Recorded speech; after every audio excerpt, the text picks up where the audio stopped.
Hello, my name is Charlotte, a 32-year-old woman sharing a recent transformative experience that helped me find peace after a difficult time with my husband and his family. This journey began a few months ago, and while things are starting to settle, I'm still processing the emotional aftermath. By telling my story, I hope to find some healing.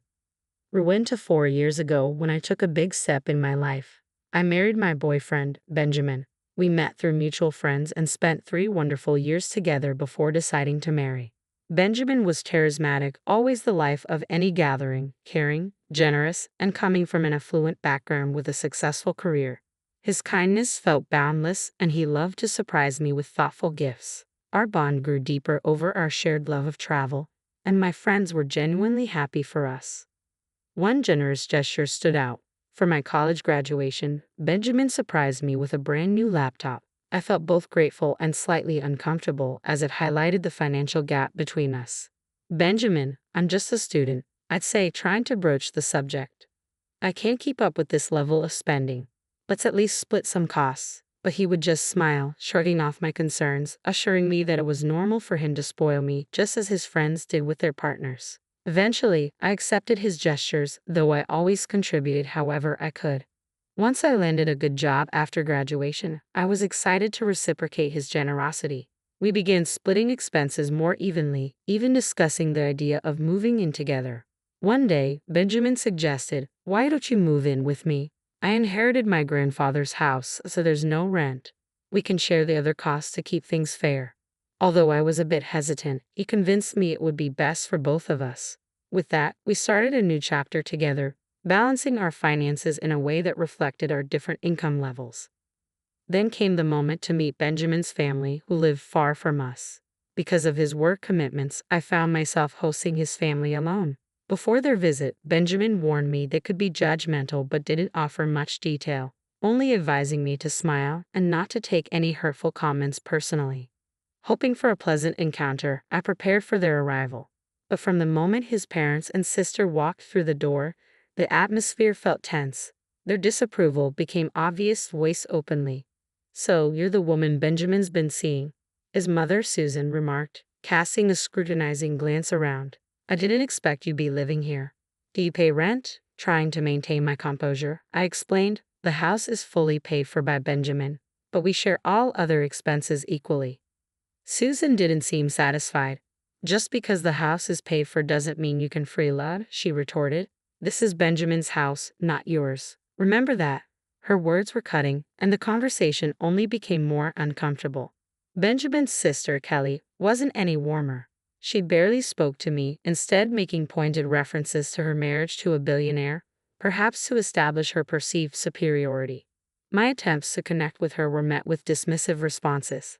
Throughout their visit, Benjamin offered no support. In fact, he almost seemed to side with them. His parents criticized my spending habits, particularly my purchases of makeup and skincare, labeling them frivolous for someone with limited financial contribution. They seemed skeptical of my independence, and Benjamin had apparently fueled their perception, portraying me as a struggling student when we first met, as if to downplay my growth since then. It was a tough and eye-opening experience, one that made me question my relationship with Benjamin and the dynamics within his family. I had been dependent on Benjamin at the start of our relationship, but his portrayal of me felt exaggerated and misleading, almost as if he wanted to reinforce his family's negative opinions. While Benjamin had indeed supported me financially early on, we had since adjusted our finances to split costs equally. Yet in front of his family, he remained silent, almost complicit in their disapproval, making the entire experience deeply unsettling. When I tried to explain this to Benjamin, reminding him that I had always lived modestly and that any luxury items I owned were gifts from him, gifts I'd often advised against due to their extravagance, he brushed it off. He defended his lavish spending, saying it was part of his social status, as if his generosity was more about his image than about genuinely caring for me. After his family left, I confronted him about their harsh comments, but he dismissed my concerns. "Don't take it to heart, Charlotte," he said casually. "They didn't mean it seriously. You're overreacting." His refusal to acknowledge the problem left me feeling alone in my frustration. 6 months later, Benjamin proposed. Despite my reservations, I accepted, and we began planning an engagement party, agreeing to share the expenses equally. By then, I had started a small business, a project I found personally fulfilling, though Benjamin barely showed any interest. To him, it seemed insignificant, but to me, it represented independence and accomplishment. For the engagement party, I even covered the plane tickets for my extended family to make sure they could attend.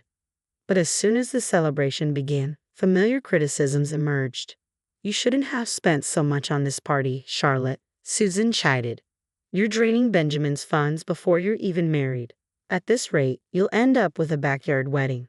Their biting remarks cast a shadow over what should have been a joyful occasion. Feeling defensive, I spoke up. Yes, the party was lavish, but Benjamin and I agreed on this together. I paid my share, and he was just as enthusiastic about inviting so many guests. However, the criticisms didn't end there. Susan accused me of pushing Benjamin to spend beyond his means, while Kelly insinuated that she knew the kind of person I was and suggested I should have been more considerate. Overwhelmed, I stepped outside for air, only to overhear Kelly and her husband, Mason, mocking me. It felt as though my engagement party was unraveling, and Benjamin, oblivious to the cruelty of his family, did nothing to defend me. As I looked back at the scene, I realized how isolated I felt in my own celebration, wondering if Benjamin's silence and his family's judgment were signs of a larger issue I had overlooked. I found myself unemployed, which painted me as dependent rather than the self-sufficient woman I truly was. My mother, who had raised me single-handedly and understood the importance of financial independence, noticed my growing distress. With a protective concern, she urged me to reconsider the engagement, pointing to the relentless harsh comments from Benjamin's family. After the engagement party, I decided to confront Benjamin about everything that had transpired. He dismissed my worries, insisting that his family was just joking and assuring me that financial issues were irrelevant because he loved me. Determined to take charge, I expressed my desire to contribute more significantly to our finances, including paying rent. Yet again, Benjamin brushed off my concerns as we moved forward with wedding plans. The mounting stress became almost unbearable.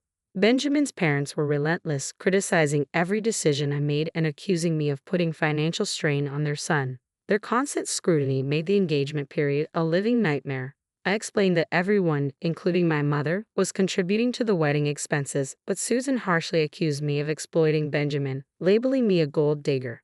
Determined to defend myself, I approached Arthur, Benjamin's father. "Arthur, I'm not asking for any financial help. We can fully finance the wedding ourselves," I assured him. Despite my efforts to clarify, Kelly continued her sharp critiques, especially targeting the cost of my wedding dress and makeup. This entire experience underscored the stark differences between my values and Benjamin's family's expectations, forcing me to deeply reconsider our future together. Even though I carefully explained that my mother had covered many of the wedding expenses, the ceremony itself went smoothly. However, the reception was tainted by Susan and Arthur's relentless criticisms. They accused me of mismanaging their son's finances, completely disregarding my attempts to explain and defend my actions. Their unwavering determination to tarnish my reputation left me feeling powerless. Choosing peace over confrontation, I remained silent, refusing to let their negativity ruin our special day. A few months after the wedding, Benjamin received a significant promotion at work. Eager to celebrate his achievement, he planned a grand family dinner, and I was excited to make the occasion even more memorable. I volunteered to cover the entire event, expressing to Benjamin how proud I was and my desire to create a perfect evening for him. I explained that my business was thriving and that I had access to resources from a trust fund set up by my maternal grandfather. With great care and attention to detail, I organized the dinner, hoping to showcase my support and love. However, when Benjamin's family arrived, it was immediately clear they were displeased. Their disapproval was palpable, even as other guests reacted positively to the celebration. When it came time for speeches, Susan took the floor with a commanding presence. "Thank you all for joining us to celebrate my son's promotion," she began. "He's worked hard and deserves every bit of his success. Unfortunately, it seems his luck doesn't extend to his choice in partners. It's quite sad that he has tied himself to someone who many would label a gold digger." Her words hung heavily in the air, instantly shifting the atmosphere from joyous to tense. The discomfort was unmistakable, and I could feel the eyes of the guests on me, judging and whispering. Despite the hurtful remarks, I maintained my composure, refusing to let their negativity overshadow the celebration. Benjamin, however, seemed oblivious to the animosity directed my way, further highlighting the disconnect between us and his family. As the evening progressed, the tension remained thick, making it clear that Benjamin's family's disapproval was far from over. Their harsh judgments and unfounded accusations continued to cast a shadow over what should have been a proud and happy moment. This relentless negativity forced me to confront the reality of my relationship with Benjamin and the challenges that lay ahead in navigating his family's hostility. The weight of Susan's words hit hard, yet I stayed composed, choosing silence over reaction as she continued. Had he seen her true nature sooner, she said, her voice dripping with disdain, perhaps he wouldn't be burdened by her excessive lifestyle. She swept her gaze around the room, her message clear and cutting. From the engagement to this dinner, it's obvious to everyone that his wife's extravagance has been nothing but a drain. Despite the sharpness of her critique, I remained calm, knowing that responding would only seem to validate her baseless claims. Then, with a smug satisfaction, Susan added, "Fortunately, we had the foresight to ensure Charlotte signed a prenuptial agreement. At least some of his assets are safeguarded." She sighed with mock relief. "It's a blessing that my son chose someone who can, at the very least, maintain the facade of a trophy wife." To my shock, Benjamin didn't refute her words. Instead, he nodded along. "I can barely spend on myself anymore," he complained, casting a regretful look my way. "Maybe I made a mistake." Hurt and stunned, I finally spoke.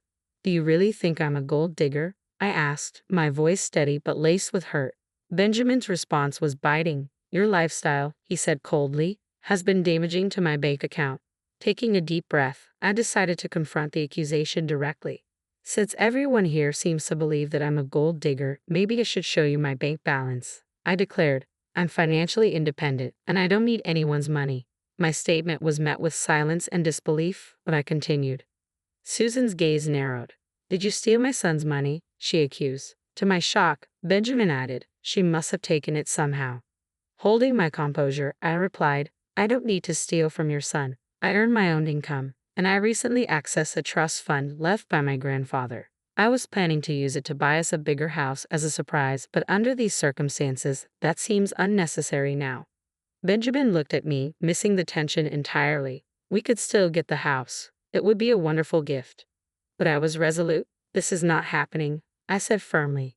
"Your family has insulted me for too long, and you've never once defended me. You've let these false assumptions continue." Benjamin brushed it off, claiming, "You're overreacting." But this time, I have finally reached my limit. I knew I couldn't ignore it any longer. "No, I'm not overreacting," I said, breaking the silence. "Everyone here knows exactly what your family has been saying about me." The room fell quiet, the weight of my words hanging heavily. This was the moment I made it clear. I could no longer tolerate the continuous lack of support and respect from Benjamin and his family. In that moment, surrounded by a sea of guests at our engagement party, the accumulated weight of years of disrespect finally broke me. I reached my breaking point, realizing that I couldn't endure the toxic environment that had tainted my relationship with Benjamin any longer. With unwavering clarity and determination, I turned to him and said, "I want a divorce."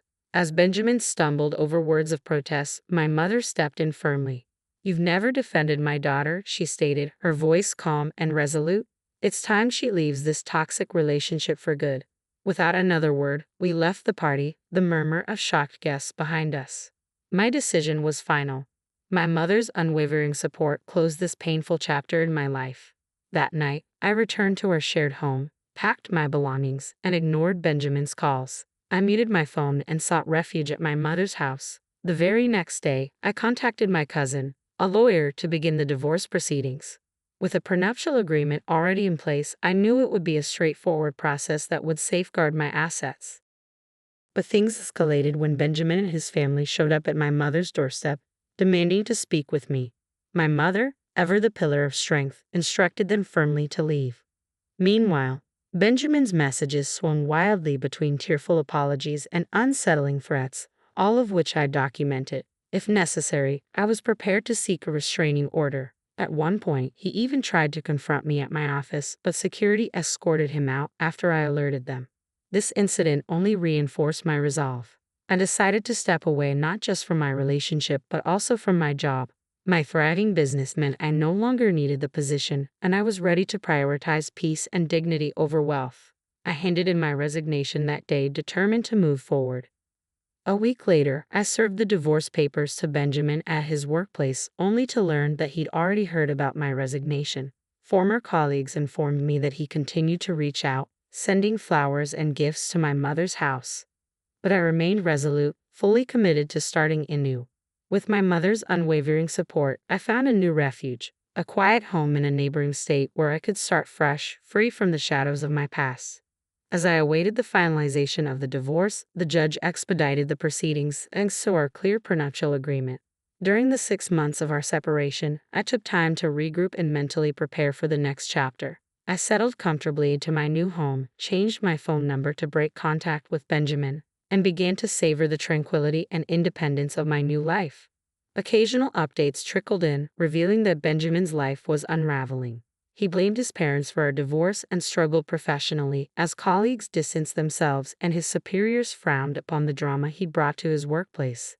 His parents made things worse by spreading baseless rumors about me, but thankfully, these falsehoods didn't gain traction.